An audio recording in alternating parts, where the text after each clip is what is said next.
Is provided by sending such notice to the Asbury Park Press, Middletown Patch, Middletown Township Public Schools District website, and posting of such notice to the office, team line, or administrative offices in each elementary, middle, and secondary school in the district.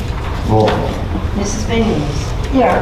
Mrs. Gillespie. Here. Mr. Sakurowski. Here. Mrs. Tobacco. Mrs. Torres. Here. Mrs. Weinstein. Here. Mrs. Wright. Here. Mr. Capone. Mr. Avita. Here. Need a motion to go into executive session? So moved. Second. Discussion, all in favor? Aye. Opposed? Or in executive?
sadness the district has learned of the passing of former employee Rachel Mescal.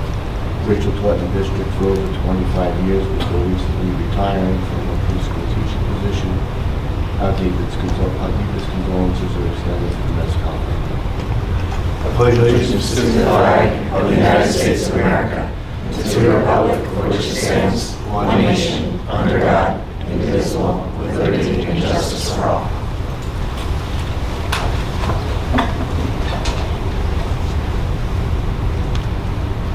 Thank you.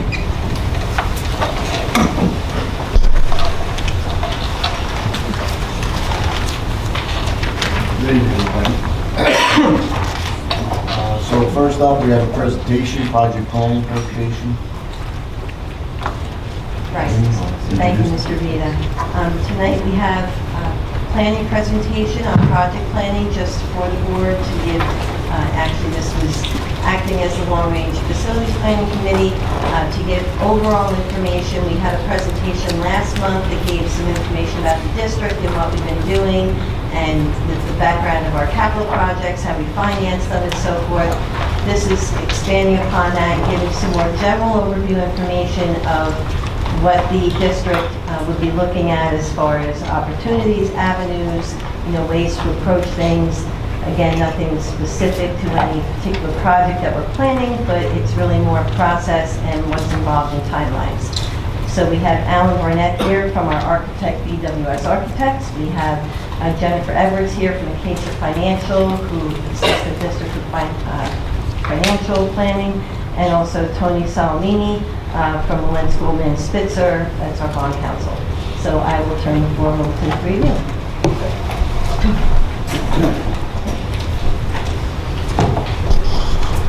And just to also clarify, this is a presentation for the board. It's not a Q&A it's not an open Q&A, but the board will be able to ask questions if they have.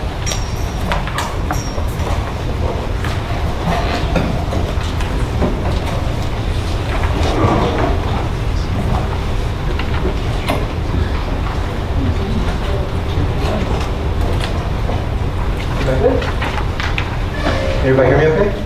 We're ready. Is this? Everybody hear me okay? If not, I'll just talk a lot louder. Thank you very much for having us tonight. We're going to talk, as Amy said, we're going to talk a little bit about the process of planning projects for the district and what the funding sources are available. Nothing is, we're going to get into anything specific as to what projects we're focused on. It's more general information of what steps you should take to properly plan for district improvements over the course of 5 years or greater. So as Amy said, my name is Alan Barnett. I'm principal with BWS Architects. We're the architects of record for the district. With me tonight is Jennifer Edwards. She's a financial advisor for the district. How do you say that? Acacia Financial Group. And Tony Salamini, he's with Willens Goldman Spitzer. He's the bond counsel for the district. So the 5 points we're going to touch base on: facility assessment reports, long-range facility plans, project timelines, funding sources, and referendums.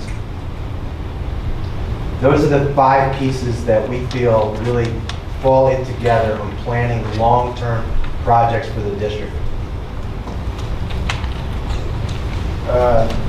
July 14th board meeting, Amy did a really nice job of laying some initial background information on the district, what you've done over the past 15 years. You have 18 facilities in your district. They range in age from 1922 to 1974, with additions that have been added over the years. You also this diagram shows 16 educational buildings, but you also have 2 other facilities, the Workforce Academy and the Maintenance Compound. Just to recap that July 14th presentation, over the past 15 years, you've completed 34 plus projects in various scale with a cost of $56.5 million. That averages a spending of about $3.8 million per year. So when you look at that and you look at how can you chip away at the facility improvement projects that you have. We've done a pretty good job of doing that over those 34 years. You've also had a bond referendum that I believe was in 2014 that took care of some of the projects as well. So one of the first things we do as architect of record, as we recommend to districts, is really the facility assessment report. So what that is, for people that don't know, facility assessment report is we come down, we bring a team down, we look at the existing conditions of every school property, and we break it up into 5 categories. The site, which is everything around the outside of the building, the architectural elements, the mechanical, electrical, and plumbing elements. We provide recommendations based on those observations, along with what we feel is a construction cost estimate for each recommendation. We also provide, with that, we'll project out 5 years of potential escalation in construction. Nobody has a crystal ball as to what that actually is, but we've seen, our track record, we've seen about 5% escalation per year. We review the report with the district and start to prioritize what projects we feel is the most important. Typically, that is the shell of the building, right? We always use that as number 1, right? We want to keep the weather out. Once you start allowing weather in, things start to go south fast. So we determine that priority list, and we set that up for the next 5 years. And when we get in, and when I'll talk about that, when we talk about the next piece, which is the long-range facility report. The last time you had a facility assessment report, that was completed in 2023 by the previous architect of record. We've started to review that, and we can build upon that for moving for your next 5 years. So when I say the projects, we create that project list from the facility assessment report. All that information goes into your long-range facility plan. The long-range facility plan is a document that the state uses, when I say the state, the New Jersey Department of Education, uses to track what you have in the works as well as your funding. So they mandate that every 5 years you do a major amendment. I believe you're in the process of doing one. I think it's on the agenda for tonight. We're doing a minor A minor amendment tonight. A minor. Sorry. So as you do a major amendment every 5 years, and that's where you go through and you look at the projects, you look at the demographics, the space utilization. We take all those projects that we earmarked from the facility assessment report, bring those into the long-range facility plan, give each one the cost estimate so that the district can use that as a planning tool over 5 years. And they use the funding, the cost estimates that we provide in the long range. That helps build the district's capital reserve. The state says you cannot save more than what's in your long-range facility plan. So it helps you, the district, and from a savings standpoint, to have every project possible that they're thinking of doing in the long-range plan.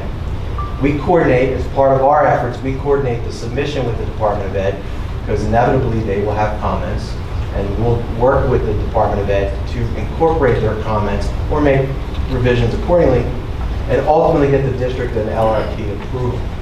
That approval is good for 5 years, as I said, unless there's a project that comes up in those 5 years that was not on anybody's radar. Then what we do is a minor amendment. We submit this project to the state along with a resolution from the board authorizing us to do a minor amendment. So what happens with a minor amendment is we go in, we modify inventory, we modify action reports, we modify cost estimates, and it's a breathing, we call it a working document. The LRP is actually a working document. We use it to, along with the facility assessment report, we use it to help the district strategize moving forward and what they're going to accomplish on a major or minor capital improvement each year. I want to talk about project timelines. So we've gone through a project, or getting all the projects, right, that the district could want. So when we talk about project timelines, I broke it up into two, and you'll see the second slide. The first slide is small capital projects. There are things like roofs, windows, toilets, boilers. There are things that can be accomplished during the summer months. A little bit more, they're smaller, you can bite them off a little bit more each year, but they take about 1 to 2 months for scope development, 2 months for document preparation. When I say document preparation, that's your bidding documents. Okay, that's what goes out to contractors to solicit pricing. That takes about 2 months. Small projects, you want about a month of bidding, between bidding and award. Then I said during the summer months, you've got about 3 months of construction, and then about a month for closeout. So these are your smaller projects. You're anywhere from 1, 3, 5, 4, 5, 6, 7, 8 months to 8 to 9 months, all in. When we get into mid and large size projects, now these are your larger HVAC replacements, your small building additions, your major electrical service upgrades, your large building additions, or even a new school.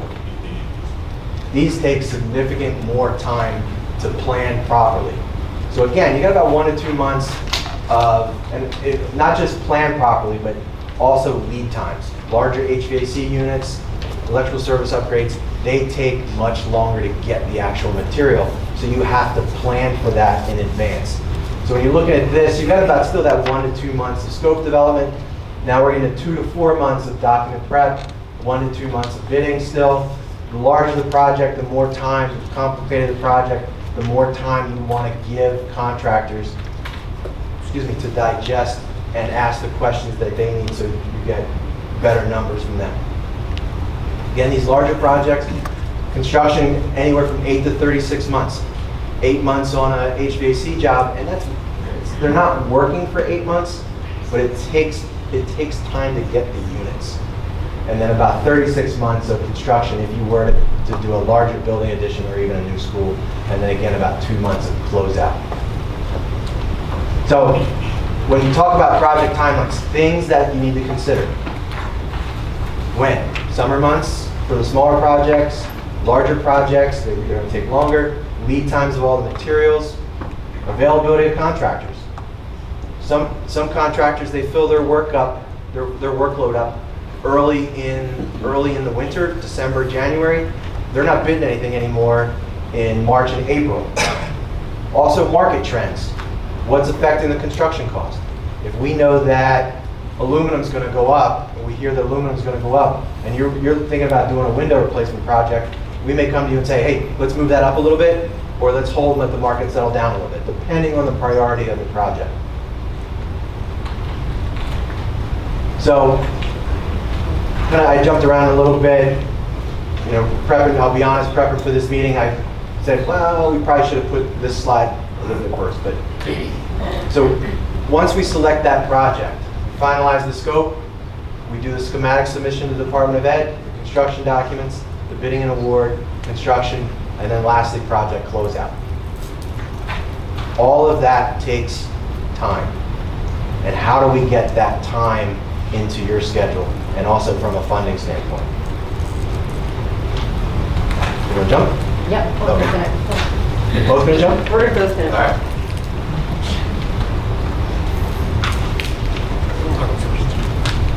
right. All right. Good evening, everyone. So Alan's job, as he indicated, is to help you guys develop the scope of the project and to take you through identifying the needs of the district. Our job is to basically tell you what your legal options are of how to fund projects, and Jen's job is to indicate what the financial impact is on the district. So we thought it would be beneficial to just give you kind of the whole menu of funding options for New Jersey school districts, because unlike us as individuals, the school district, you can't just walk into a bank and borrow money. So we've listed out the whole different funding options here, and then there's some subsequent slides that go into more detail, which we'll go over in parts. But the first and most obvious one is a bond referendum.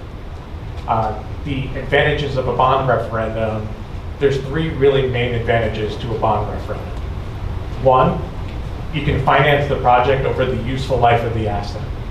And the advantage for all of you is if you install a roof, it's really unfair for all the residents of Middletown to pay for the roof today.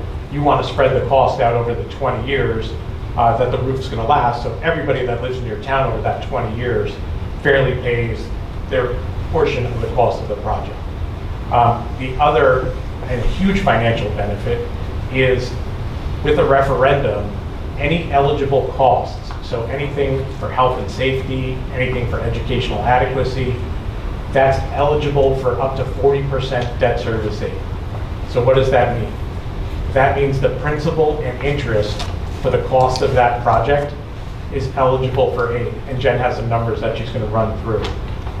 Really simple, if you do $1 million roof, if you finance it on your own, either through money you saved or through your general fund operating budget, it's going to cost you $1 million. If you fund it through a referendum where you borrow money, it's going to cost you about $660,000, and the state's going to contribute about $340,000. You're going to say, hey, Tony, you're not really good at math because you just told us 40%, and that's 34%. And you're right on both accounts. I'm not really good at math, and that's why Jen's here. And it is 34% because the state hasn't been fully funding debt service aid for the last 12 years. And the last benefit of a referendum is your expense is outside of your general fund operating budget. And so therefore it's not subject to your 2% tax levy cap. The next financing mechanism is a lease purchase. Now, oh, sure. Go forward to the slide. We realized too that we probably should have moved this one up a couple pages. So with a lease purchase, there's two types of lease purchases. One you're probably very familiar with.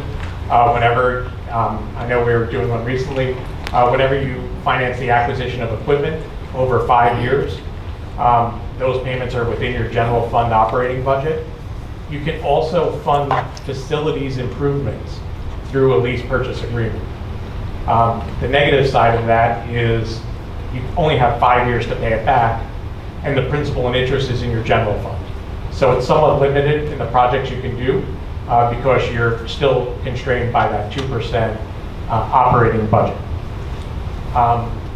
The next program, which I know you guys are familiar with, you've done one in the district, is an energy savings improvement program.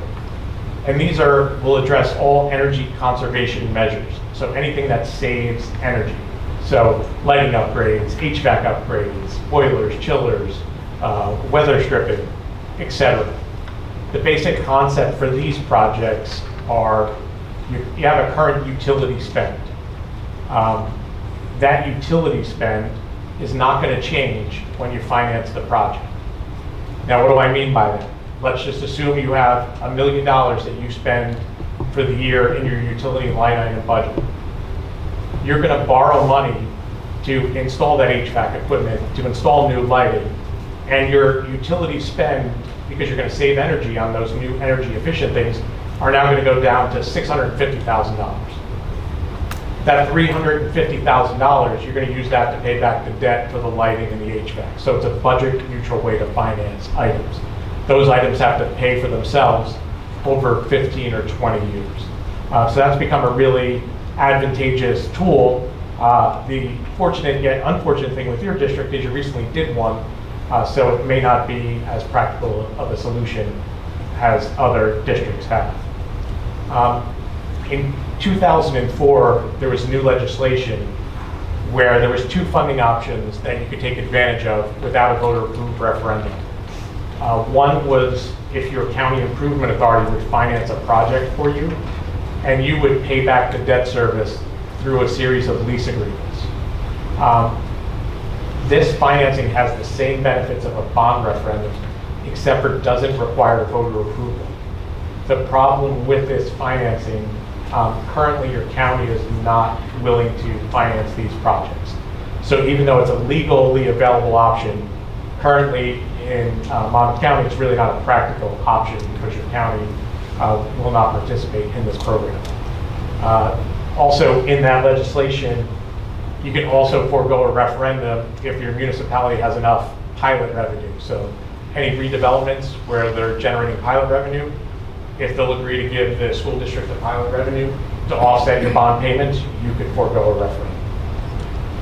The last two are really options within your general fund operating budget for the most part, and through your capital reserve. So capital reserve is obviously the amount of money you have saved, and Alan talked about that restriction on your capital reserve of how much money you can have in the capital reserve account. The benefit to that is there's really no tax impact because that's saved money.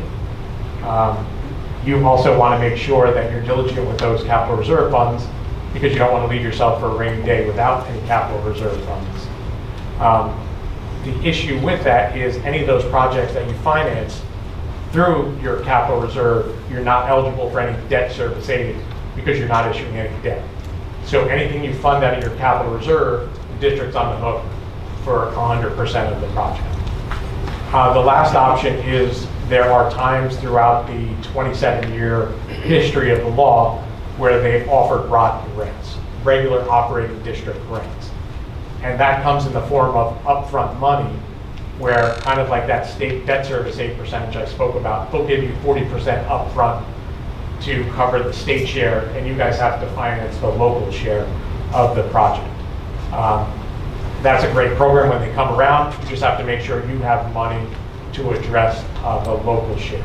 That's kind of a brief overview of all the funding options. I'll have Jen run you through some of the finances behind each group. So I'm gonna, good evening, everybody. I'm gonna jump forward, and I'm gonna go again out of order, and then we'll go back to the timeline. Projecting tax impact, this is where Tony referred to in the bond referendum, where the state is going to decide what projects are eligible and how much aid you receive from those eligible projects.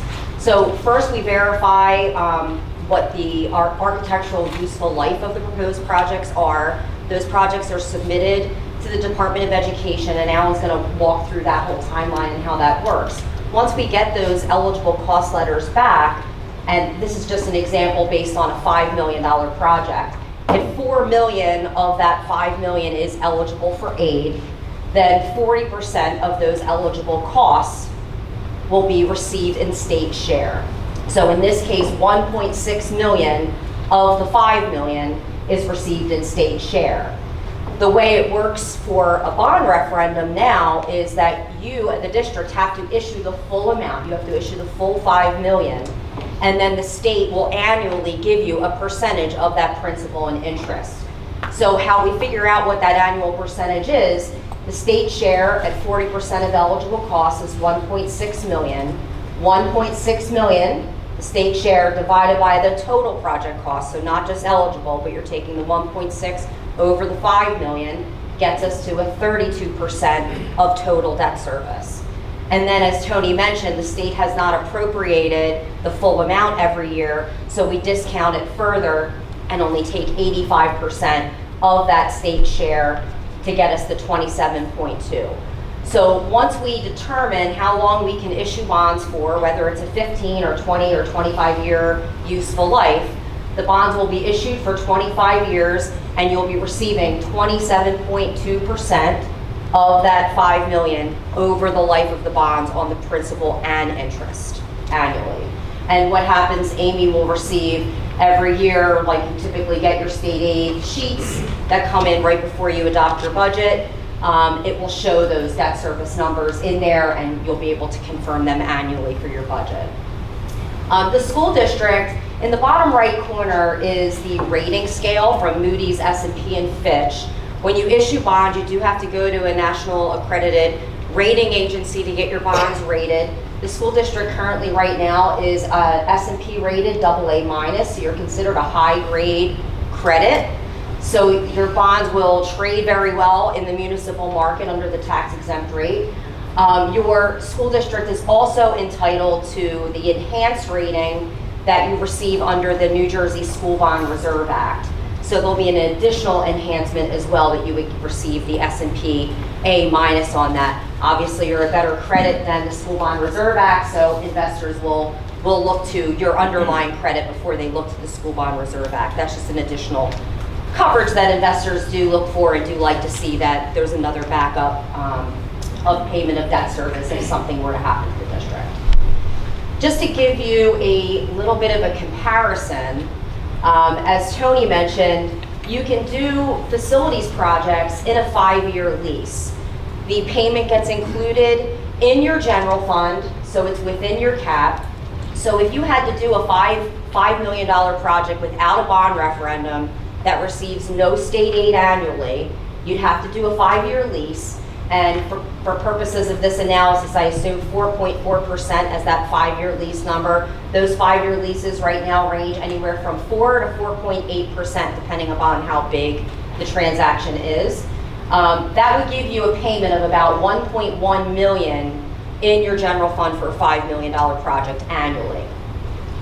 The benefit of a 5-year lease is that you're paying it off very quickly, but as Tony mentioned, you don't get the benefit of debt service aid, and you don't get the benefit of financing it over the useful life of the project. So for this purpose, I just showed you the comparison of a 15-year bond at $5 million, receiving that 27.2% debt service aid that we spoke about on the prior page. Now you're talking about a $330,000 annual payment, which is certainly much more affordable in your annual budget than a 5-year lease. So that's just a little bit of a comparison there to show you how that would look.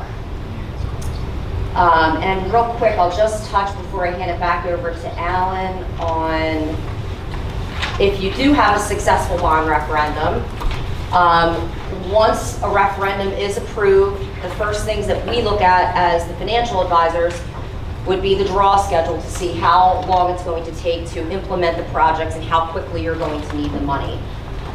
We then decide whether you need to issue some temporary notes or long-term bonds right away.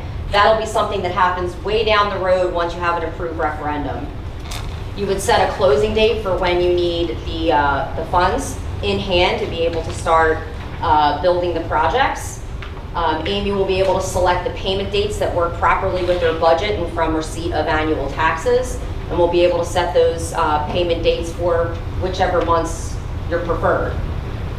You apply for a bond rating, as I suggested, which you already have one, so that process is just an annual update of finances and looking at policies and procedures and where the district stands. You also prepare an official offering document that goes out to the investment community that has various statistics on ratables, tax collection, enrollment histories, anything that the school district has to show for tax-based purposes and to describe the district in general. That gets circulated to the investment community, and then we take a competitive bid for the bond. The district has to do a competitive sale when you have a bond offering referendum, and you have to take the lowest net interest cost to the district. So you'll receive, multiple bids on the day of the sale, and you will select the lowest net interest cost for the life of those bonds. Everything's done electronically now for the bond sale, and once we close, the funds get transferred to the school district, and the school district has complete control over how those funds are spent down for the project. So I'll turn it back over to you, Alan, to go through the timelines. Okay. Or do you want to? Can I say one thing real quick? Because we've already established that I'm not the smart math guy. But I think if you look at this slide, it really points out the impact of the debt service. As Jen said, on the lease, you're paying back $5.7 million on $5 million borrowed. If you issue bonds for this over the life of the 15-year bond, you're paying back less than you initially borrowed, both principal and interest. So I'm not, again, we established I'm not that smart math, but this is where you get the real bang for your buck with the debt service.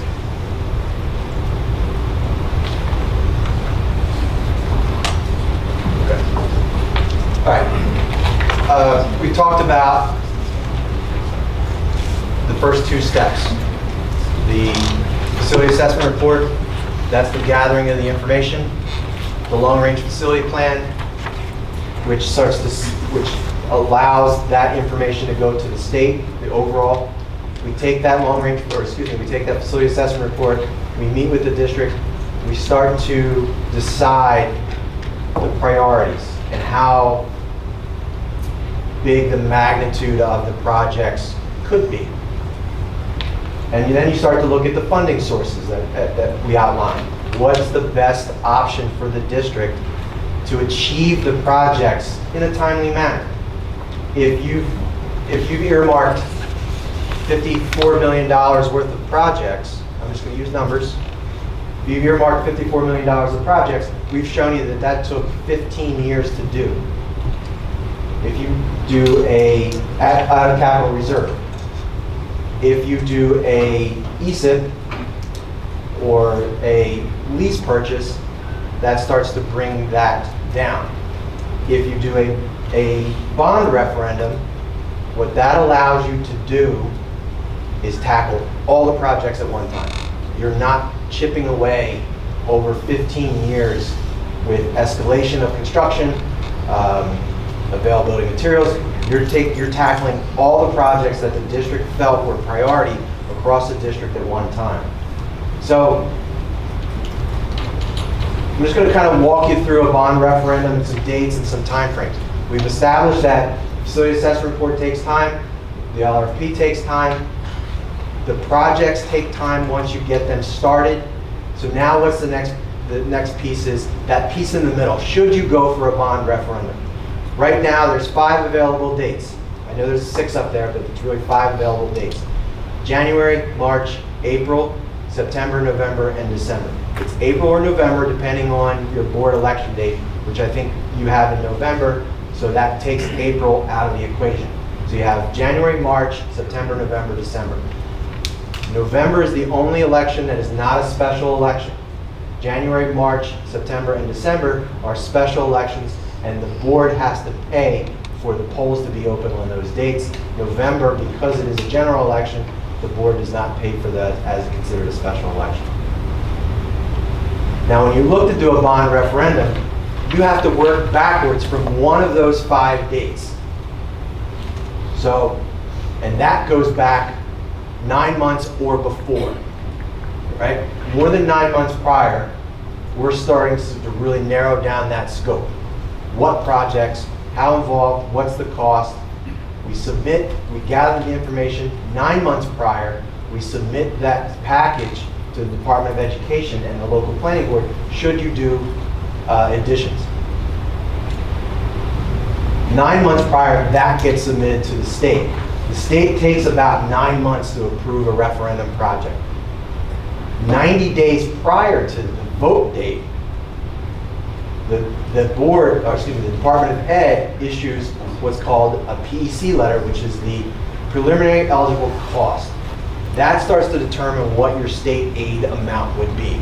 That's when Jen gets involved. She starts really working out what the tax impact is and what the draw would be over the course of the bond. 60 days prior, submission of the voting wording goes to the County Board of Elections. I like to call that the point of no return, because now that's in the works with the County Board of Elections. And then lastly is the voting day. So I'm just going to run through a quick time frame. We're talking about this, again, part of this, the bulk of this meeting really is time. How much time do things take? I use the January 25th, 2028 as the voting day example for you. 60 days, we're going to work from the bottom up. 60 days prior, again, the wording has to go to the County Board of Elections. That's November of 27.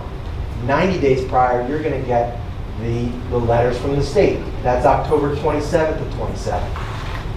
9 months prior to the voting day, I have to submit the plans to the state. That's April of 2027. So that's when you really, and from now till April of 2027, we're working through the facility assessment report, the long-range plan, setting what's going to be in a potential referendum, and packaging that so that it goes to the state. That comes, it seems like a lot, but that comes fast. Then we get post-referendum. Post-referendum, small capital projects, you're 6 to 7 months from a referendum vote. Larger projects, you're 30 to 51 months from a post-referendum vote. So if you look at this and you add all this up, you're anywhere from 15 months to 60 months from when you decide to go through a project for a referendum. Now, you go through capital reserve, that's those other time frames that I outlined earlier, which are much shorter. But because if you go through a referendum vote, that's the total duration project. And that's where you have to plan for improvements that the district needs. Okay, just to kind of wrap up, we talked about 4 things. We talked about the facility assessment report, we talked about the LRFP update, and we talked about selecting those projects and deciding on the funding source. Those are the 4 key elements to move a district forward in improvements over the next 5+ years. Okay. If the board has any questions?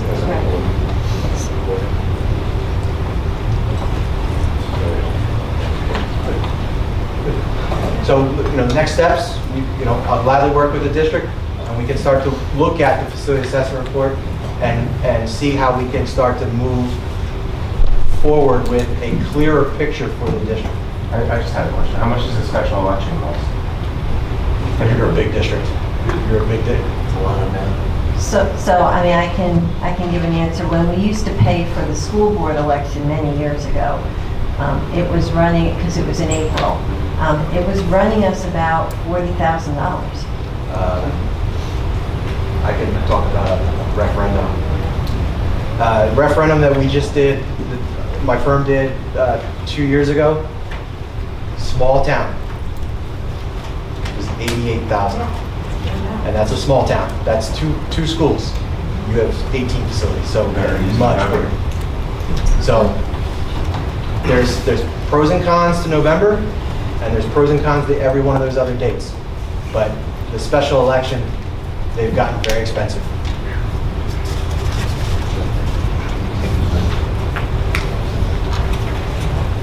Any other questions? Do you have any tips on how to get the pilot revenue?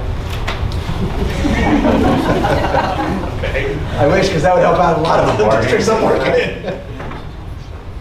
All right, well, I want to thank all 3 of you, Tony, Jen, Alan.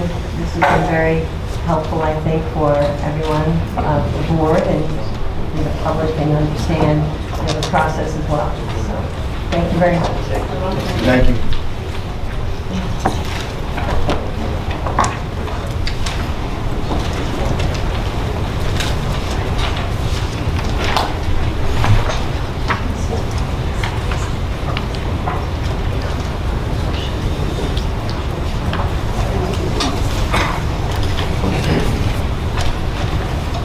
If we're ready to move on, we have one more presentation. We have Whitson's Culinary Group here to present food service updates for the district for 26-27. We did have a meeting of the Food Service Committee recently. We did go over some of these, but we wanted to share it with the whole board and with the public as well. So we will bring up that presentation and bring up Whitson's Culinary Group.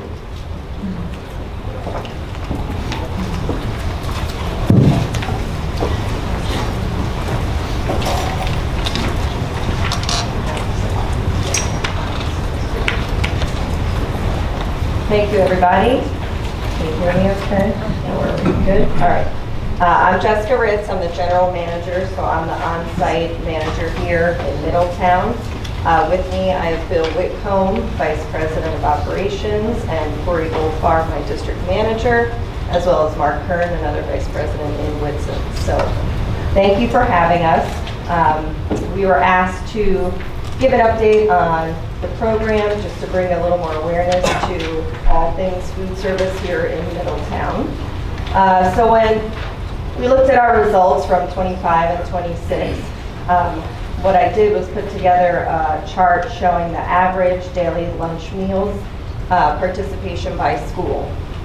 So the benchmark overall varies by school level. Your elementary schools, you want to be 40% or higher. 30% or higher for middle, and 20% or higher participation for your high schools. So some of the key takeaways on here, Ocean Ave had 46% last year, and Navasink at 43%. So they had the highest participation for elementary schools. So while our bigger schools like New Monmouth, Nut Swamp, Lincroft, and Village produce more meals, when you're looking at it as a percentage, theirs is a little bit lower just due to their higher enrollment. Bayshore had the highest middle school participation at 47%, and both the high schools were above the 20% benchmark for participation. But what you also have to consider is these are just lunch meals. We're not looking at a la carte or anything extra. And then the two high schools also, this is accounting for your seniors who typically are not staying. So if you were to not account for that enrollment, their participation would be even higher. Okay. Breakfast program update. So we wanted to thank Middletown for continuing to support the free breakfast program. Breakfast will be free again this school year. So last year we served an average of 980 breakfast meals per day district-wide. When breakfast was not free, participation was only about 200 meals per day. So it was a significant increase from the paid breakfast program to the free program. And that's why we are continuing with it for this school year. And every student, when they come into the school, they have access to that free breakfast meal. So we wanted that as a reminder to the public so we can continue to grow that even more. We put out a one-page food service update document that the district sent out, all food service updates, and that was the #1 thing on there. So hopefully more people are aware and will participate. Another reminder, meal applications. So every family must fill out a new free and reduced meal application every year. There is a grace period, but if a new application is not filled out, then that status expires about mid-October. So it's just very important because you come in September, you're still on that free or reduced status, but then if you don't do the new application, it will fall off. So I'd like to remind everyone of that. Okay, so just a couple kind of did you know facts about the food service program. All food we serve is free of artificial dyes, trans fats, and high fructose corn syrup. All snacks that we serve meet the Smart Snack guidelines, which means they're reduced sugar, no artificial dyes, contain no more than 200 calories, and the total fat needs to be 35% of calories or less. So a lot of the snacks that we do serve are made specifically for K through 12 programs to meet these guidelines. So it's not necessarily the product you see in the food store because it's made specific for schools. The chicken that we menu is 100% white meat and it's Tyson brand.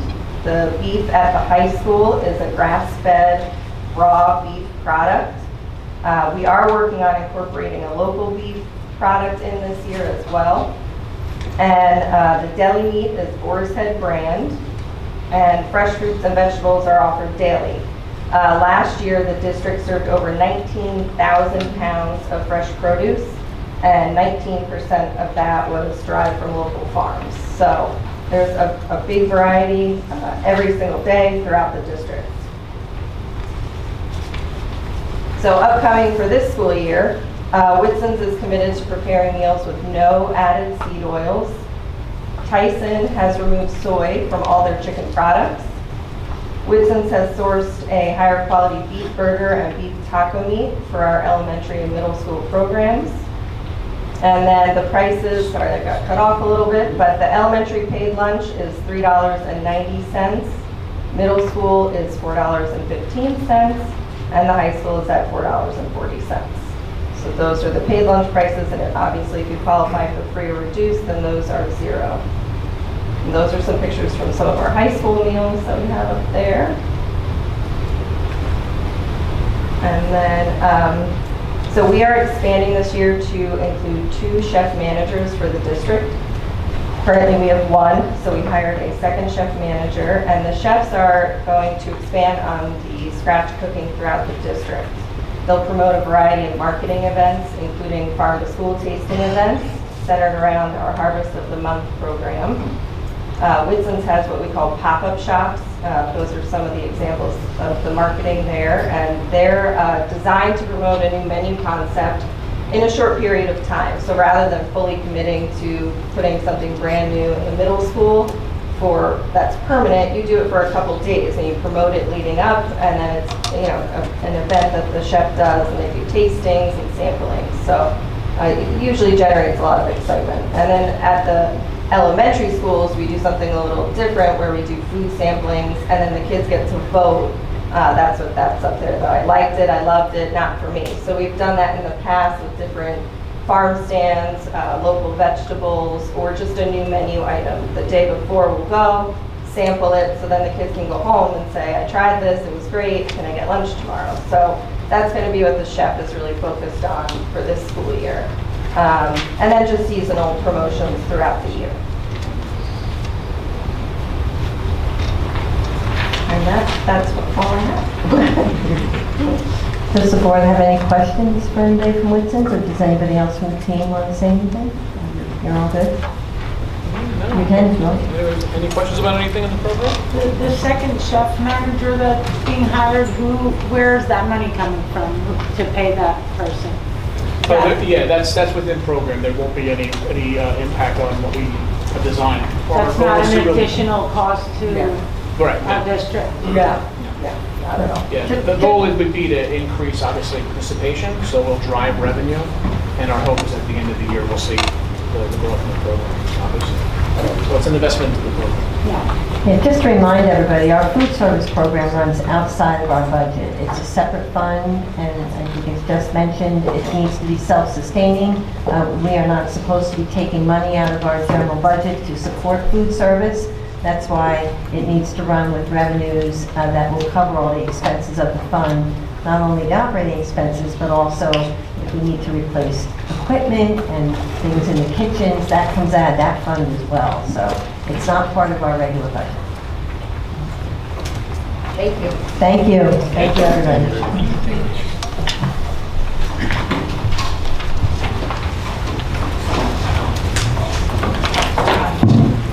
Committee reports, curriculum, Ms. Wright?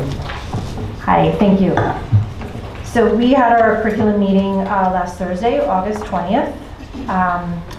We actually talked about Whitson's and talked a little bit about some of the health lessons that can be incorporated into the curriculum for next year for the lower grades. And so we actually were able to look at some of the samples that were there, and so I think we're going to continue to look and see what else we can incorporate, but it looked really great, and so we're really excited to see that for the coming school year, so thank you.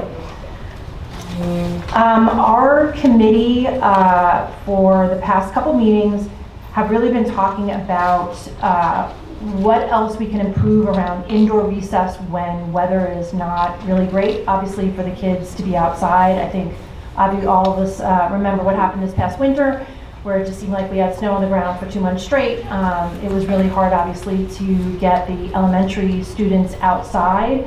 And so really, what were they doing inside? We wanted to make sure that there was a decrease in the use of technology during that period of time, and really, what are the ways we can get them moving, knowing that there are constraints, unfortunately, in some of the buildings where we don't really have enough space to have multiple classes being able to do that. So the administration went back and really came back, I think, with some, I think, good ideas. I know a lot of this was already being incorporated in the classrooms. I don't want to say that this was not being done, but just really giving teachers, I think, a little bit more of a menu of some ideas that they could do to get students moving, even within the classrooms, pushing the desks aside, and just really some fun activities.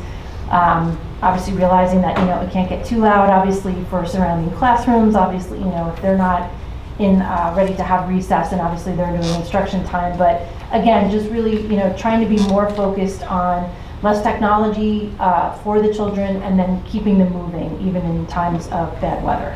So I think there'll be more to report on that going forward, but I think some of the ideas that came back were really great. And I think it'll be fun for the kids too. Along the same lines, we've also been trying to figure out ways to get students outside for more learning experiences too. I think this was several months ago. our committee reported out that the administration was going to be doing surveys across all school buildings to really see what outdoor learning spaces we have in the K-12. I think there was a little bit of mix there in terms of what's available at each of the campuses. But again, I think that is something that's an ongoing conversation to figure out for those schools that don't have like a real dedicated learning space like some other schools do, how we can actually implement that going forward. So just wanted to note that, but there will be more to come on that. It looks like we got the results back from the NJ GPA, which is the test that our 11th graders take, right, for graduation proficiency. It seemed like there was a report from the state that it's going to be a little bit delayed, which I think everybody was not very happy about, but now it seems like all of a sudden the results actually came in last week. Dr. Kerrigan was present at our committee meeting. I think he's already starting to look at some of that data. Clearly it wasn't ready for tonight, and I believe the goal is to try and have a report by next month. Is that correct? That is correct. We'll Okay. be doing our graduation report next month. We got a report on the success of the new Educator Academy orientation for all our new teachers. I know I was able to stop by last Thursday at the very beginning to greet everybody. I think it's, as a board member, that's a really fun day to come in and see all the new teachers coming into the district. They were busy getting their photos taken, Chromebooks, just got to wish them well, and then, you know, obviously left so they can start their training, but that was really great to see. Okay, so one thing that we did have to talk about at the curriculum meeting, and it's not great. You know, several years ago, we started with trying to expand world language, and we really wanted to bring American Sign Language here to the district. We were able to do that initially with pilot programs in the high schools. It became extremely popular over the years, and then we tried to figure out how we could actually bring it down to the middle school. We were successful in being able to do that for 8th grade students. Unfortunately, for this year, we do not have a teacher that is certified in American Sign Language for 8th grade. We did have a teacher that was shared between the 3 different middle schools, but unfortunately for this coming academic year, we do not have one. We realize obviously that this is a big disappointment, I think, to a lot of the students and families that were looking forward to being able to do that in the 8th grade. We did have a longer discussion about this at the curriculum meeting in terms of what we can hopefully do for the following school year in trying to actually bring that back.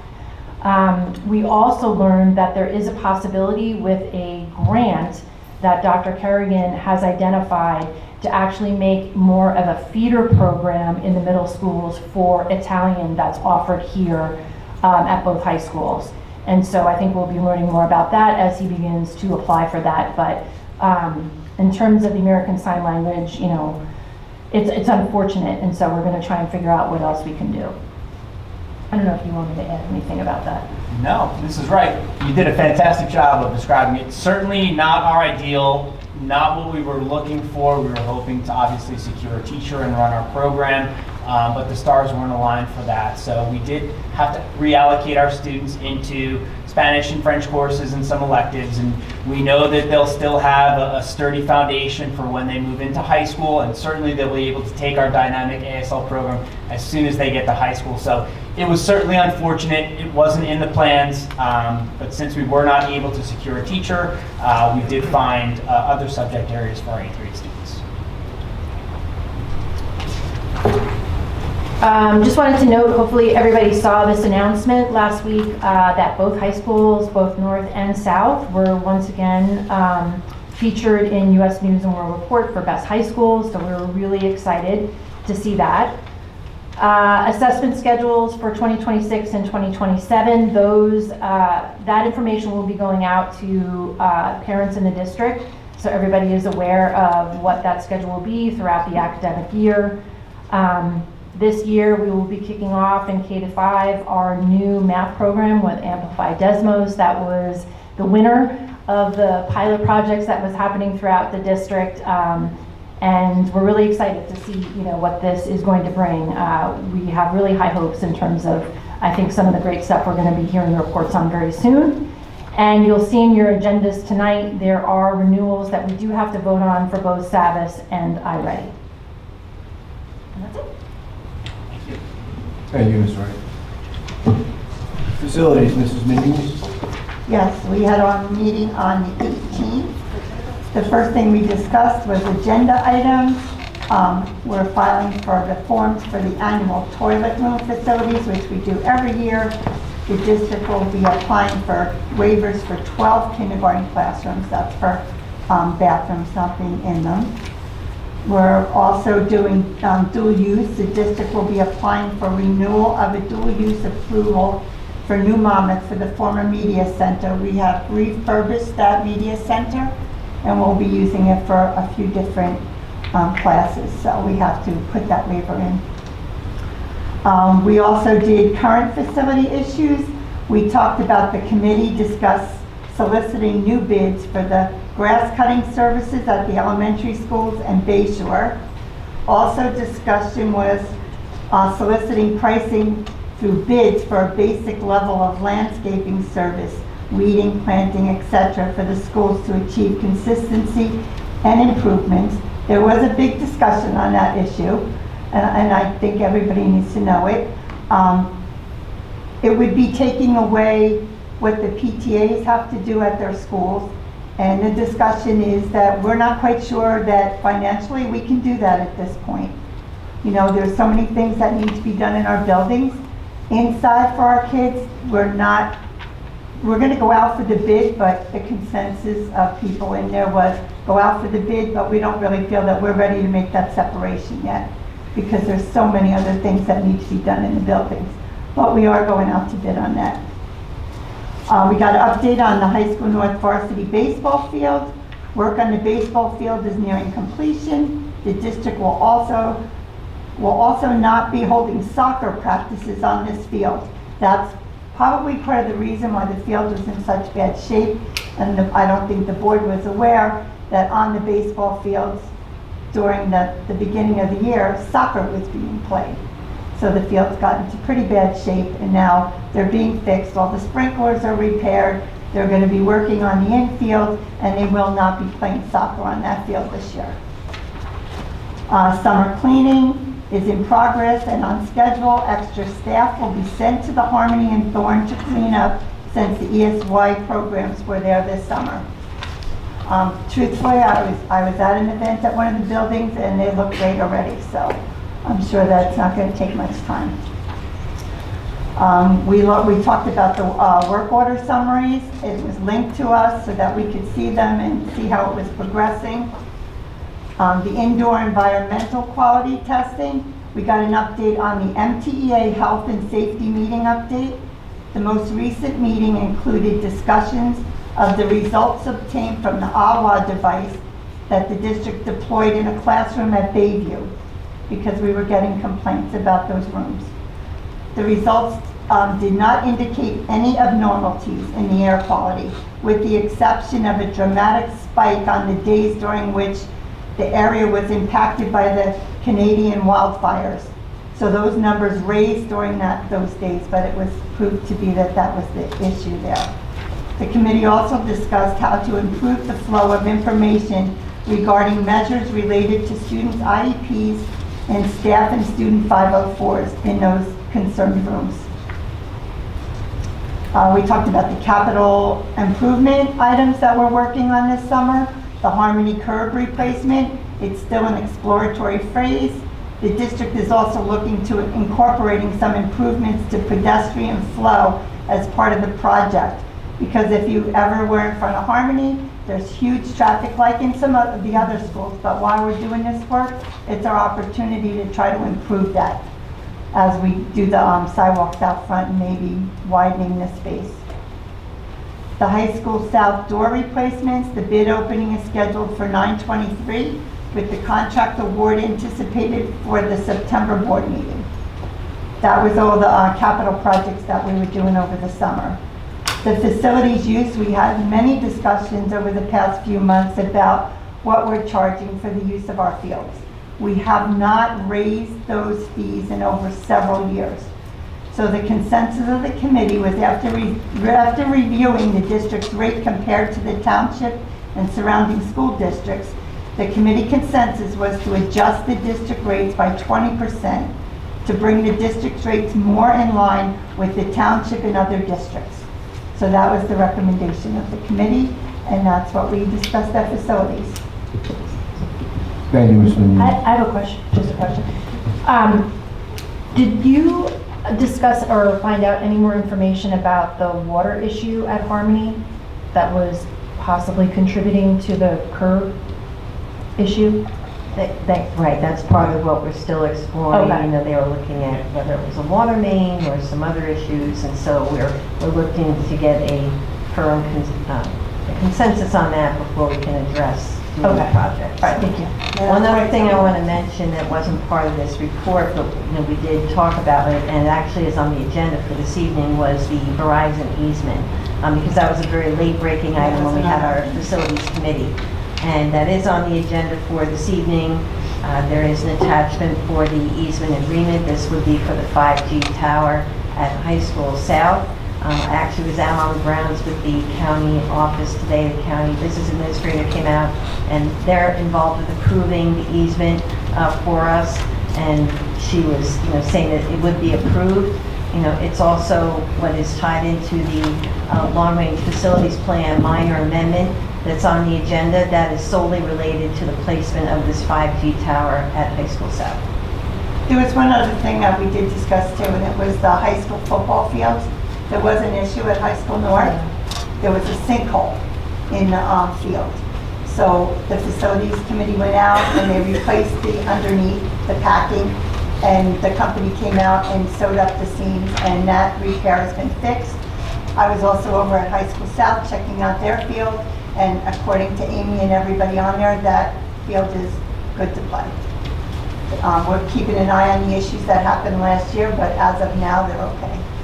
So both football fields are in good shape. But I did want to bring up the north one because that was a topic of discussion in the community. And Adam did a great job. He went out there himself and did the job so that it was ready for the first playoff game. Thank you. Thank you, Mr. Finance, the committee met on August 18th. We first went over the meeting agenda items on for tonight, which include some additional routes for New Monmouth, transportation routes for New Monmouth, Bayview, Middletown Village. We have a resolution to authorize solicitation of bids on our lease financing for trucks. The lease amount is not to exceed $800,000. We're looking to lease 9 trucks. A renewal of our Microsoft licenses, $61,723.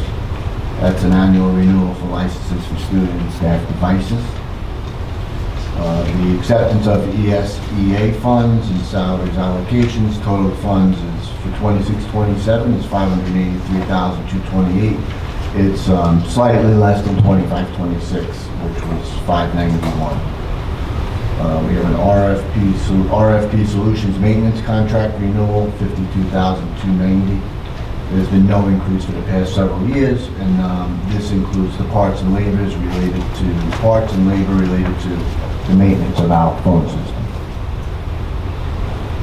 The approval of graphic design technology supplies, iMacs and MacBooks, $98,591 to support the graphic design program in both high schools.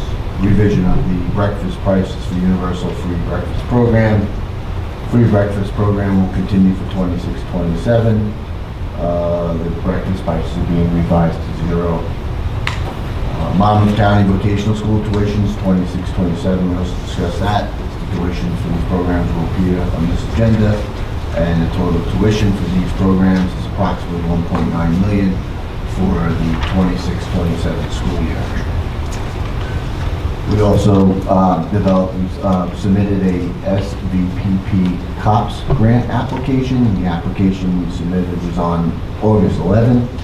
and it was submitted for $475,000 for security improvements, and that includes bollards to protect the school entrances and impact-resistant film for the first-story windows.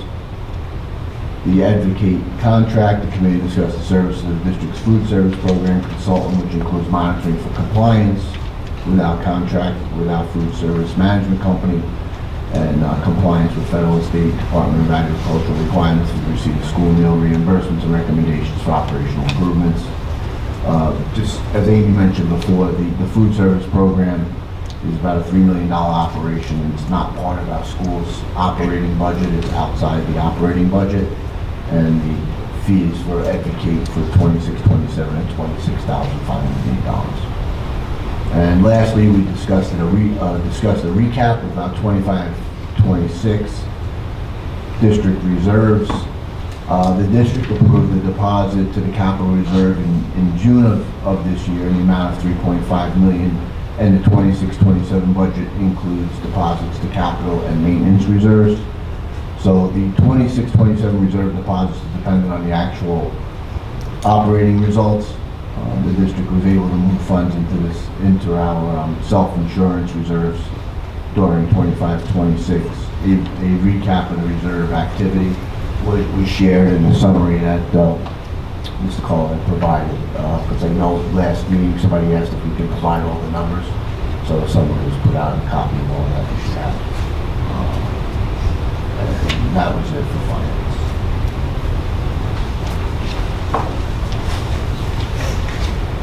Next up, student services, Mrs. Torres. Thank you. We had two different discussions about the Workforce Academy of Middletown. First, on Friday, August 28th at 10 a.m., they will have the official ribbon cutting and orientation event for the students and families. We also discussed the schedule at the Workforce Academy. The district is in compliance with IDEA, and we are addressing the needs of the students and families. So that new schedule adjustment has been made and communicated to the families on the day after that we had our meeting. So that has been done. And Ms. Torres, it's important to note that the students at the Workforce Academy of Middletown will be able to spend the duration of their day at the Workforce Academy of Middletown. Great. So they'll start off. We've been able to address it, yes. Wonderful. So the full day, Kevin? Yes. Was there a reason why it had to be changed from what we? Yeah, we were looking at the amount of time that the students had to spend with their general education peers, so Mrs. Granger was able to address that. So, but they're not at the academy. They're at high school south. Right? They're going to be at the academy all day. Oh, they are? Oh, that. Okay. That changed. That did change. And Thank you. we were able to address it. Excellent. The special class programs, we discussed a lot about assessments and how they could be administered to all special class programs as specifically High School South during the midterm and final exam window. They are going to revamp that so they have a different way of collecting the data and using that information for targeted instruction. So that was a good addition as well. Finally, on the agenda tonight, there is the award proposal for All-In, the on-site inclusion instructional support that we have been doing for the past few years and are going to be continuing with throughout the district. Thank you, Ms. Torres. Thank you. Thank you, Mrs. Torres. Next up, Food Services Committee, Mrs. Weinstein. We met on August 12th with our counterparts at Whitson's, who came in this evening. So they've been kind of going through and looking at different options of being able to better some of the ingredients that are available across our different cafeterias.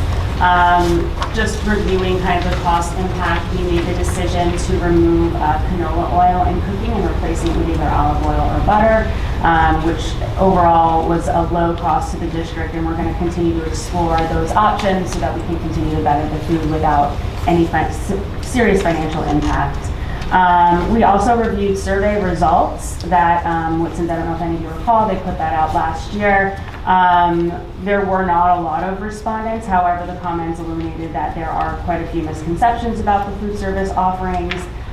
So we're kind of really focusing on bettering communication regarding the program. So obviously you saw the letter that went out last week. We're here, and then we're working on some, social media communication and other ways to get all of the information out to the public easily and make it more accessible. We also reviewed financial results from last year. So the fund balance in the food service fund decreased approximately by $100,000. The fund service fund is required to be structured to be self-sustaining. It's not supported by the general fund budget, and the program continues to have sufficient funds to support its operations and the necessary equipment replacement. It's also important to note that we will be issuing an RFP for food service management company. This is just something that is required every 5 years at minimum for competitive process, so that's something that we're going to be looking at this year. Thank you, Ms. Weinstein. At this time, I'd like to open it up to public comment on agenda items only for 30 minutes. You come up with a statement and bring your comments between 3 minutes.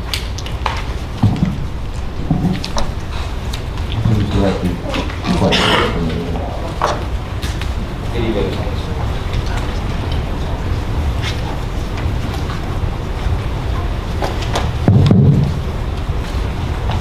Good evening, Scott McPherson, Middletown resident. Looking at the agenda on 10K, the 2027 ESEA proposed program plan and budget, is that the money that the district is receiving or is expected to receive?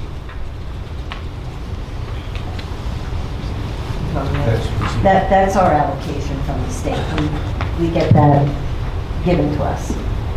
So is that something that we had in our previous budget that we had estimated? We do factor the receipt of these funds into our budget. We don't know the exact amounts when we do the budget, but we do make an estimate and reflect that in the budget. So for which budget cycle is this? This is for the current year, 26-27. Okay, and is the amount we received close to what we had estimated?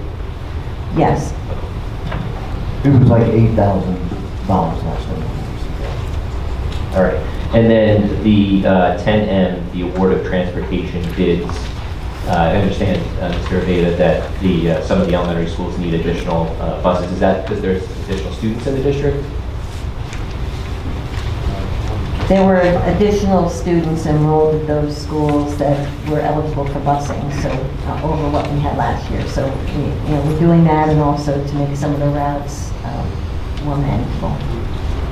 And then finally, 10R, I think you had mentioned this, the amendment of the long-range facilities plan. That's only for the Verizon easement, nothing else? That is correct. That is correct, yes. Thanks so much.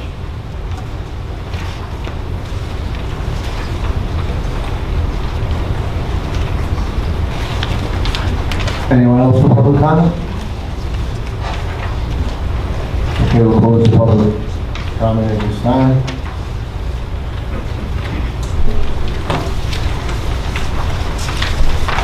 Moving along, Board President's report. Just want to report out on our superintendent search. So just as a full summary, we had a total of 25 applicants begin the process, and it resulted in 24 completed applications. So the board interviewed a total of 9 candidates over 3 days in the past week, and the board chose 3 candidates to come back for a second round of interviews, and those are scheduled for next week. So there are now 3 candidates for the second round that's scheduled, like I said, for next week, and we'll report out further after that process.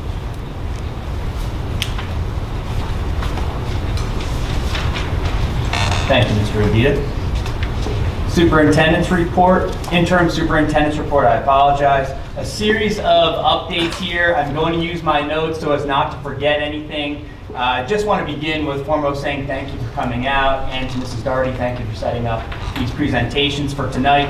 As a reminder to our students, as summer winds down, and it is undoubtedly winding down, there's still time to read. There's time to explore new learning opportunities and certainly prepare for the educational year ahead. Please remember, students, to complete your summer reading, and also for our high school students who are enrolled in our many outstanding AP courses, please complete those summer AP Advantage assignments. What those do is they set a foundation for you to be successful throughout the year. They're really skills-based, more so than content-based, and they will put you at an advantage when we begin on September 1st. Today was a great day across the town because we had freshman orientations at both of our high schools. So much energy, so much enthusiasm, so much excitement as we welcomed our 9th grade students into those high school settings. We're thrilled that they're coming to our high schools, and we know that they're going to accomplish so much in terms of academics, co-curriculars, athletics, and certainly beyond.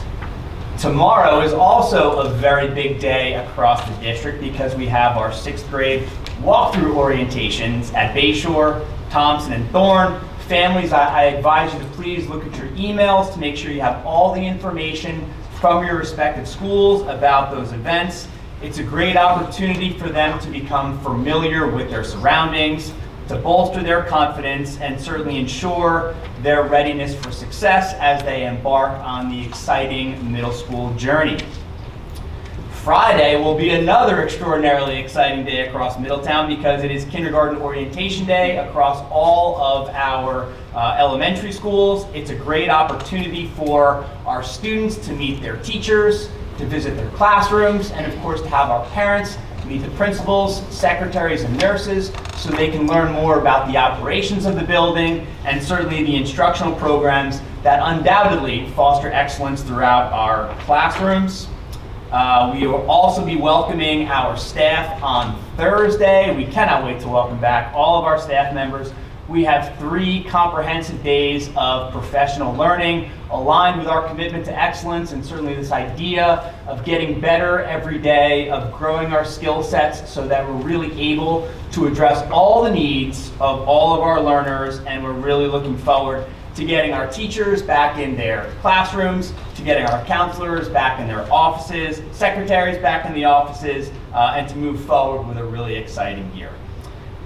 As Mrs. Wright had talked about, we had our new Educator Academy on Thursday, August 20th. As an educator, there's no greater opportunity for me to welcome these individuals into our district and really look into the future. And the reminder that we gave them was always remember what you said when you were sitting in your interview chair. Don't ever forget that, right? Remember our why, remember our purpose, and our why and our purpose is always and unequivocally to help students succeed, to foster their growth, to make sure that they are confident, to make sure that they are comfortable, and to make sure that they are always growing. Speaking of growth, this growth is for parents. Our PACE Academy, we're calling it the Parent Academy for Continued Excellence, kicks off on Thursday, September 3rd at 6 p.m. So we had some programming changes in order to accommodate strategic planning, which we'll get into. So our first session, which I will facilitate, will be right here in the Media Center on September 3rd. This is our inaugural session, and what we'll do is we'll talk about communication and how you can all stay informed throughout the year, where to look for information, where to find it, and how to make sure that you have everything you need to support your students' success at home. Strategic planning is back online, and we will be meeting with our strategic planning steering committee on that same date, Thursday, September 3rd, immediately following the PACE Academy right here in High School North's Media Center. So we're going to continue our work with fleshing out the action plans within each of our 5 pillars. And these 5 pillars have been talking points among staff and amongst administrators, which we'll talk about soon. So those 5 pillars include community engagement, school climate and culture, student learning, achievement and experience, facilities and finance, and communication. The title of our 5-year strategic plan is Growing Stronger Today, Shaping Tomorrow's Success. So we're working out what we're doing in the immediate, as well as, of course, what we're looking to do in the long range. To that end, we had our first administrative council meeting. We're really dialed in on developing our team here in Middletown Township, and we were focused in on our strategic pillars. And from those strategic pillars, our district goals, which are aligned to those strategic pillars. And we were talking to our building administrators as well as our supervisors about how they should be aligning their respective building goals to the district goals, which in turn align to our strategic pillars, so that we are all unified in one vision and moving our district forward. Part of our strategic plan is the reintroduction of PIC. So I just wanted to make sure that everyone was aware that our principals will be reaching out to the communities to secure volunteers for PIC. The schedule has not yet been set, but as soon as it is, we will share that out. And again, PIC provides a great opportunity for our administrators and our Board of Education and our community to talk about the things that we're doing to continue to advance our district and, of course, to support student success. As Mrs. Wright had noted, High School North and High School South both earned U.S. News and World Report Best High School status. We are waiting for the middle and the elementary schools to come in. They've not yet been received, but this really is an honor that reflects the excellence of our students, our staff, our administrators, our Board of Education, and certainly our community. So it's something for us all to come together and celebrate. Tonight, I also am privileged to recommend Mrs. Novak and Mr. Dokis, who are sitting right here in the front, as new administrators into the district. Both are longtime teachers in the district. They're inspiring coaches in the district, and we are confident that in those roles, they are going to inspire and teach our staff, and they are going to inspire and teach our students. Our theme this year is Elevate Every Learner. So if you're looking at our communications, we are sure to include it in all that we send so that everybody knows what our goal is. Elevating every learner means meeting every student where he or she is and supporting their growth, whether that is remediation or reteaching, or whether that is enrichment. Our goal is to make sure that every learner is moving forward along the continuum. And again, this is something that is going to unify all of our buildings. I just want to give a final thank you to all the administrators, faculty, staff, of course our Board of Education, and the community for all the preparation that's going into setting up what will be a memorable and successful school year. Together, I am confident that we will, as our strategic plan says, grow strong today and shape tomorrow's success. Thank you. Thank you, Mr. Okay, moving along, at this time, I need an approval for item 8A and B, approval of the meeting minutes. Second. Discussion? All in favor? Aye. Opposed? Abstentions? Need a motion to approve 9A through C on the consent agenda. So moved. Second. Discussion? All in favor? Aye. Opposed? Abstentions? Under the business office consent agenda, I need a motion to approve items 10A through R. So moved. Second. Discussion? All in favor? Aye. Aye. Opposed? Abstentions? Mr. Avita, I just wanted to point out, on O, with the lunch prices, we had done this in an earlier meeting, talking about raising the prices, just so that we know they're different from the ones that were posted today. Yeah, we changed the... Right, no, I just wanted to let everybody know Okay. that it was posted. Thank you.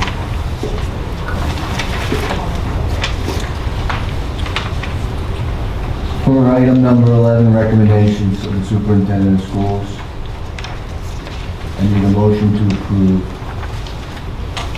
items 11L through 1 on the personnel committee report. 1 through 10.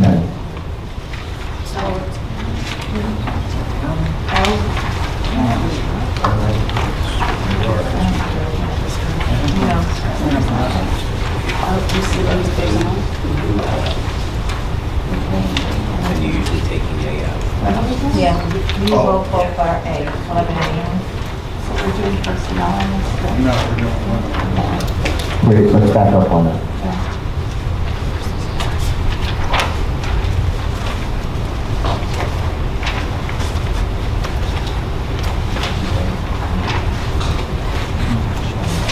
Yeah, so we need a motion to approve 11A, the harassment, intimidation, and bullying. So moved. Just to clarify, that's We the, need a roll call on this. right, Yes. that's the That's the- appeal. Yes, that's the. Thank you. That's just the appeal or the whole thing? Is this just the appeal or the whole HMA? That's all there is. That's all it Correct, is. it's just, All right, that's so it. just to clarify, this is on the appeal 311516, TMS 0615-2026. No affirms the decision of the administration of the superintendent. A yes overturns that decision and supports the appeal. Roll call, Mrs. Minuis, No. Mrs. Skolasky, No. Mr. Saparowski, no. Mrs. Tobacco, Abstain. Mrs. Torres, No, Mrs. Weinstein, yes. Mrs. Wright, no. Mr. Capone, Abstaining also. Mr. Avita. No.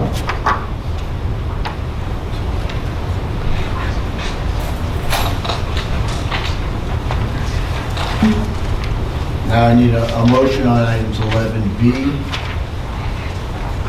through K. So moved. Discussion? All in favor? Aye. Opposed? Abstentions? I need a motion to approve on the Personnel Committee report, items 11L 1 through 10. So moved. second. Discussion? Yes. I would like to say a few words about Mr. Kirkpatrick. I have watched him grow. I've watched him be an elementary principal. I watched him in middle school principal and a high school principal, and I've seen him touch so many students' lives and families. We can't thank you enough for all that you've done in all your years here, and it was really an honor to be able to work with you, and even before I got on the board, watch you grow as an elementary principal. So thank you for everything you've done for Middletown. Thank you, Joe.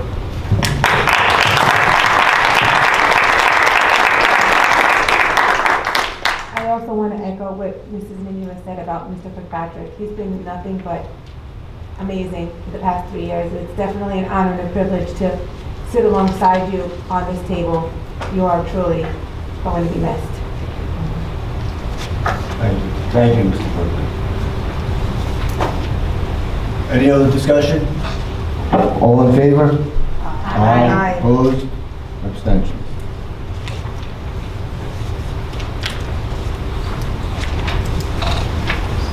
I vote no on you. Yeah.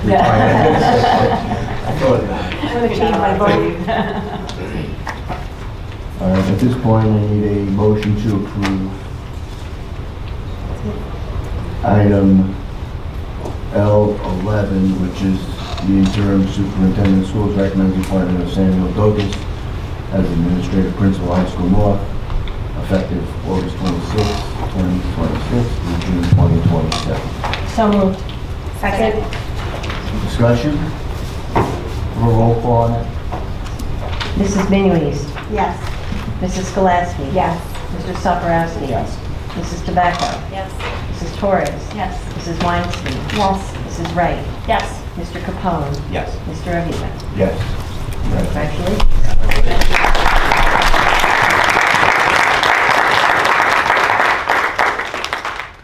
Need a motion to approve L12, superintendent of schools to recommend appointment of Greer Novak as supervisor of curriculum and instruction, effective August 26, 2026 through June 30th, 2027. Can I have a motion, please? So moved. Second. Discussion? Roll call, Ms. Owen. Mrs. Minuis, Yes. Mrs. Skolasky. Yes. Mr. Saparowski. Yes. Mrs. Tobacco. Yes. Mrs. Torres. Yes. Mrs. Weinstein. Yes. Mrs. Wright. Yes. Mr. Capone. Yes. Mr. Avila. Yes, congratulations. Congratulations. And lastly, I need a motion to approve L13 through 17 on the personnel committee report and items HR1 through HR5. So moved. Second. Discussion? All in favor? Aye. Aye. Opposed? Abstentions?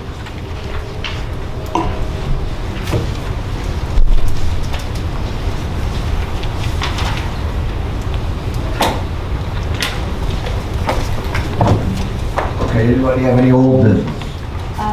Yeah, Mr. Vita, do we have any updates on what we're doing with the cell phone policy from the last meeting? Did you check your email, Mrs. Torres? Since when? Today? Today? This morning I did. I haven't checked it since. So I did see an email go out, there's gonna be a meeting scheduled for the policy committee. Okay, so in that meeting, we'll make sure that our cell phone policy is updated as per the law like we did in the last meeting for the motion? Yeah, so we discussed in the policy committee. I did discuss it late this week with Mr. Burns. And I want to make sure that we are compliant with everything. I know there was some gaps with the special education carve-outs, so it has to go back to the committee. I want to make sure we do this right and get it right. Same. So it will definitely, be on for the next meeting. Okay, Mr. Burns, maybe you can answer this. Are we okay as starting the school year since our policy won't be updated when the school year starts? Yes, I had a direct conversation with the interim superintendent about this, and he is putting out communications to all staff as well as families that the district will abide by the law regardless of any deficiencies in policy, but the district will abide by the law. Thank you.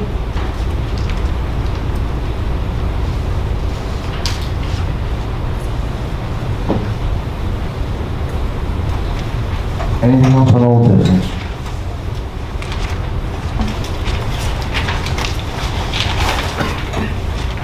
New business? Yes, I have a few things. First of all, I want to address the food service meeting. I'm glad that we are going to be improving our communication through the food service committee, the food service providers, and the district, because I really think that a lot of people just don't see it for some reason. I think making it aware that there's free breakfast for everyone is a big plus, and that would maybe the better communication will help get more people to take advantage of that. And also filling out the free and reduced lunch, because people say people didn't get the forms, but they're at every back to school night. They talk about it in the classrooms to send them home to the parents. So I'm hoping with that communication boost that things improve there. I also attended the new teacher orientation. It was very exciting, and to see a lot of our former students being hired is really a great thing. And I know that one of our administrators, Mr. Kerrigan, said that 4 of those people he had in his classroom. So he was very proud that they were here, and they were excited, but we had a nice room full of new educators, and they were all very excited, lots of questions, lots of enthusiasm. So it was really good to see. I would like to thank all of our teachers who have been in the last few days to set up their classrooms on their own times. If you drive by the schools, you see the cars are packed and everybody's in there getting ready. And when people do things on their own, it's a positive. They're excited to be back, and it's good for our kids. And I also would like to thank our custodians and maintenance department, because if you've been in the buildings at any of the events that have been going on, these buildings look great. Our grounds look great. You always see them out there taking care of things. So, I think it's important that we acknowledge their hard work and thank them for all that they do. That's all I have. Thank you, Ms. Newey. Is anybody else for new business? Okay, at this time I'd like to open it up, public comment for 30 minutes. Please state your name. 3 minutes.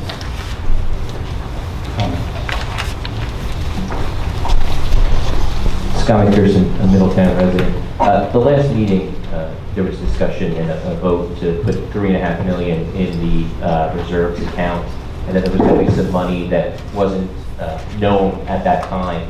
Have we, because the budget had, finally closed, do we know how much money in addition there was to the $3.5 million?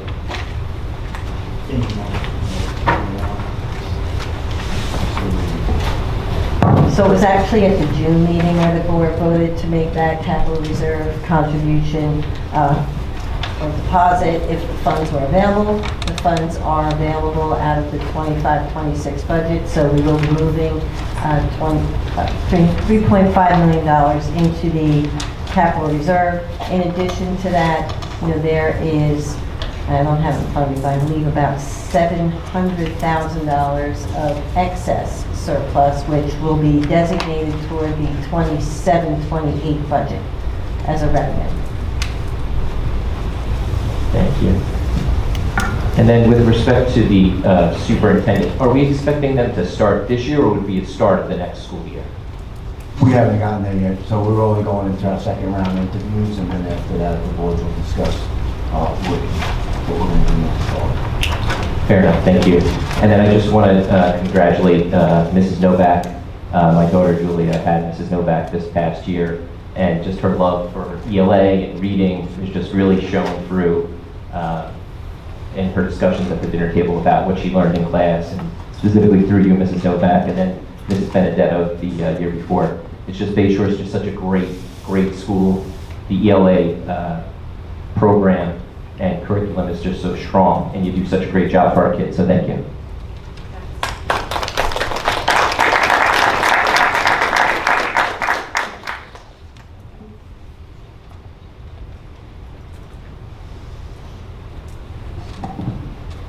Hi, Heather Colbert, Middletown. I just wanted to ask about the ASL programs and follow-up questions. I know I reached out, I was a little disappointed.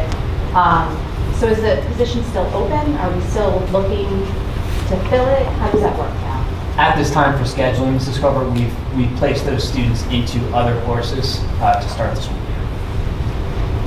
Okay, but so we're not looking to fill that position for this school Not at year? this time, because it would interrupt the schedule at this time, but we will certainly be continuing to look and explore, and we'd like to have the program for next year, yes. Okay, so it isn't completely squashed. That's what I wanted to see. It's not something that we ever had any intention of squashing. It just, sometimes it's just the way the chips fall. So it was very unfortunate, but I do want to credit our guidance counselors and our principals because, at the last minute when we recognized that we couldn't get a teacher, we did try to get our students where we thought they would excel. And in Spanish and French, we know they're working on vocabulary and grammar, and we know that will help them moving forward. Sure, okay. I just wanted to be clear when you said the students were, placed in other classes so there was less than 24-hour notice to us as parents. So we didn't have a lot of opportunity to, switch schedules around. They were pretty much placed. And then I was told specifically, there's one opening, literally one opening in other extracurricular activities. So I know, we talk about schools and that there's less kids, but my daughter didn't have any choices. There was one seat in one class, and it was band, of course. She neither plays an instrument or sings, so that didn't work. Just so we're all aware of the facts, Yeah, if there's any follow-up, if you need dialogue, and that goes for any parent, I would just reach out to guidance counselors or administrators and they can try to help support you with that. Yeah, I just wanted it on the record. It's presented one way, and I just wanted my personal experience with that. Thank you.